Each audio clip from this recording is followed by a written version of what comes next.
Hey guys, how's it going? My name's Alex and welcome to another video.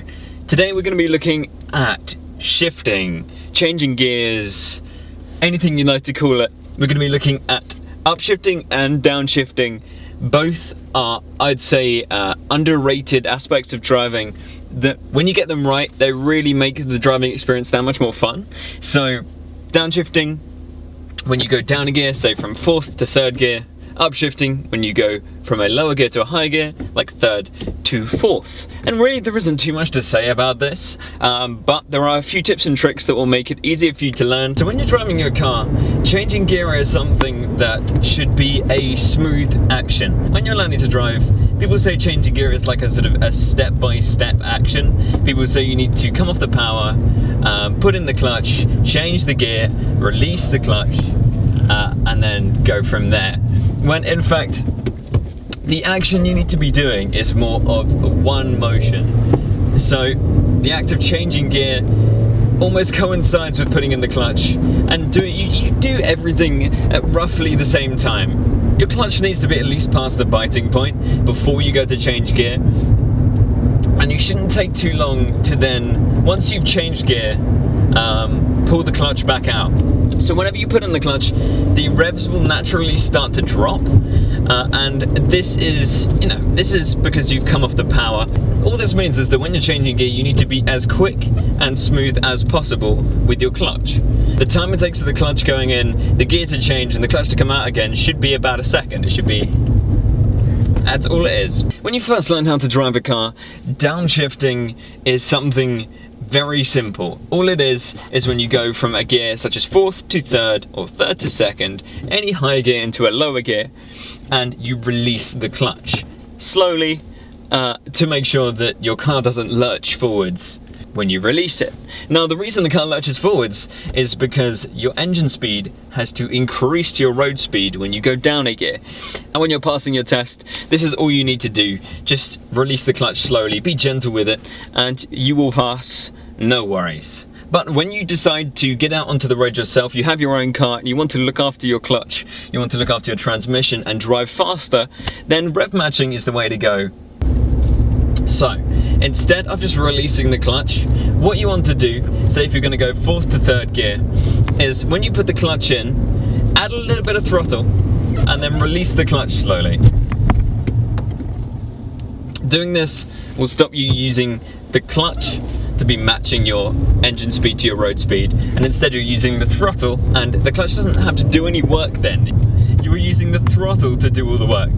Heel toe downshifts then are when you are rev matching, as you did before, with the addition of braking for a corner too. So the way you would achieve this is put your foot on the brake, clutch in to downshift, and then as you are changing gear, a little bit of revs with the side of your foot or your heel. And heel and toe mainly has uses in racing and cars with older gearboxes, but it's still something you can do to put less wear on your clutch and have fun whilst driving and driving quickly. And the way you would do this is put your foot on the brake as you would go to brake for a corner, put your foot on the clutch to downshift, and then rev with the side of your foot as well. You can either use the side of your foot and kind of twist over, or the bottom of your foot and swing your foot around like so. My car has a very recessed throttle pedal, like it is a lot deeper than my brake pedal. For some reason, I don't know why, but that means that I tend to find when I'm braking, I just use the side of my foot and twist over rather than swing my foot around. And I find I'm a little bit more sensitive with the side of my foot as well, so I can maintain a constant brake pressure. I recommend going to a private piece of land first, guys, because if you try this on the road, you can kind of upset people behind you pretty fast. And I've had experience with this where I was practicing, and you kind of will occasionally brake a little bit harder than you're expecting, so you don't want anyone up your butt. You don't want to be upsetting the locals or the police, so try this on a private land, guys. So, on the brakes, clutch in, and a little bit of throttle. We're gonna get a little bit of speed. We're gonna get into 3rd gear, and then as we're braking gently, we can put in the clutch, throttle, let out the clutch in 2nd, And there you go, that's a little bit of heel toe. That's kind of light heel toe. The faster you go, the more effective it really is, even though you can use it just to downshift into the gear you want when you're coming up to junctions too. So it is a multi-use thing, and it's something that will stay with you as well, and it's a handy skill, especially for track driving. I know when I did my racing license at Brands Hatch, I was asked to do heel toe downshift, so it's definitely more of a track oriented skill, but it's still a skill that you can apply to road driving, and something that you can have a lot of fun with.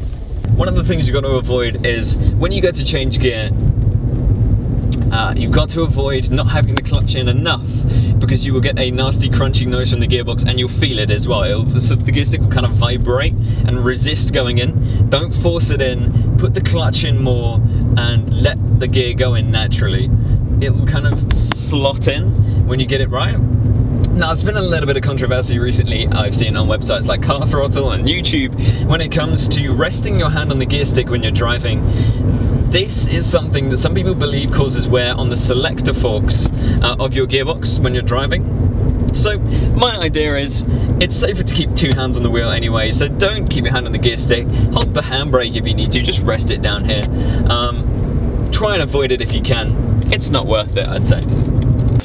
Guys, I hope you enjoyed the content today, I really do. If you want to see more video games, race cars and how-to driving videos, then please like and subscribe to this channel. So guys, drive safe, and I will see you in the next video. Peace.